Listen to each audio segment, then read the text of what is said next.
Let's get more on this story and bring in Maya yet again, who's over by the big board for a fact check. Hello. Truth or faking this one. Maya, how did you manage to prove that this very viral video was a fake? Give us the breakdown on that.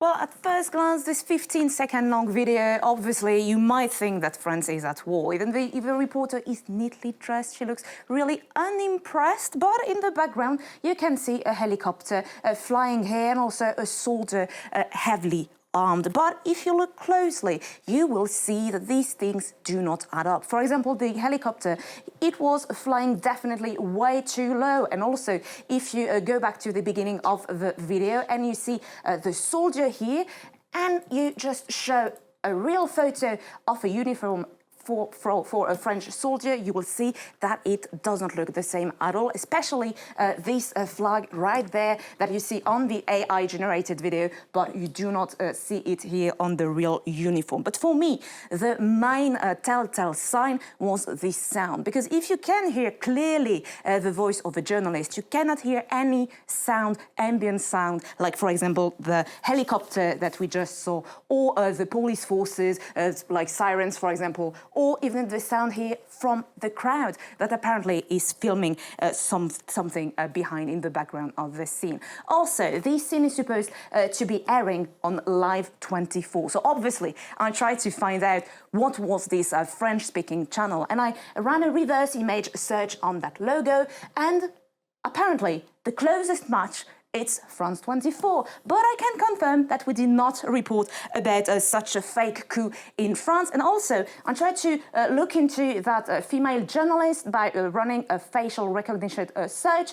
And here, once again, no results, because this person doesn't exist and this video has been generated by AI. Indeed, that view on the Eiffel Tower in that image, I think that view does not exist, because I can't think of any way you can see the Eiffel Tower from that particular angle with that particular street structure. However, do we know who is behind these fake videos that you found? Well, the same user posted the video that we've just debunked, and also many other videos. You're going to recognize a logo here. It's none other than our sister channel, RFI Radio France Internationale.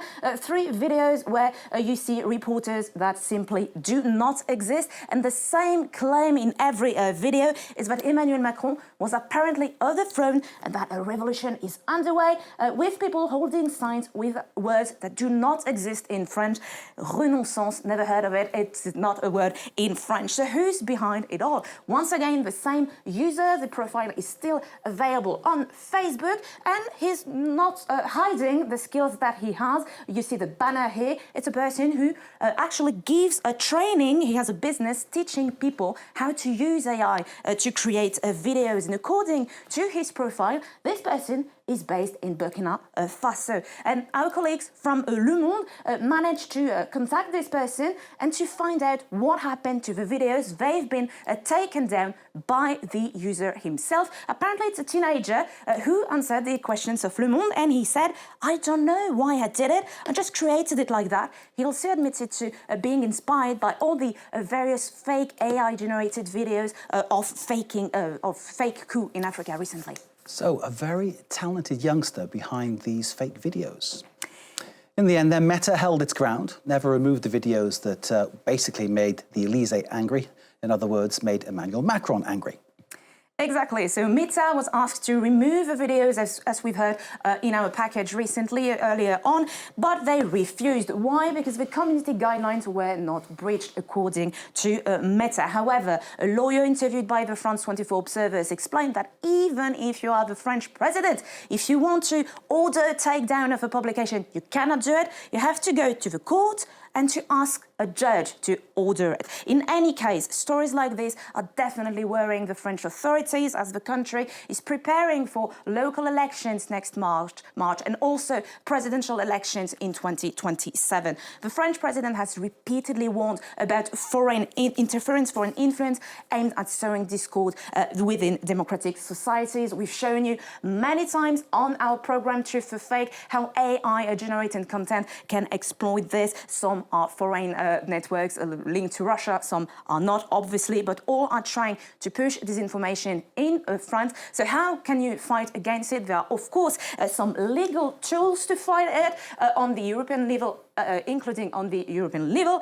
But just last week, X was slapped with a fine, a huge fine of 120 million euros. For what? For breaching the rules of the Digital Services Act. Now, Emmanuel Macron is calling for even tougher measures against platforms such as X and Facebook. Maya, thank you very much indeed.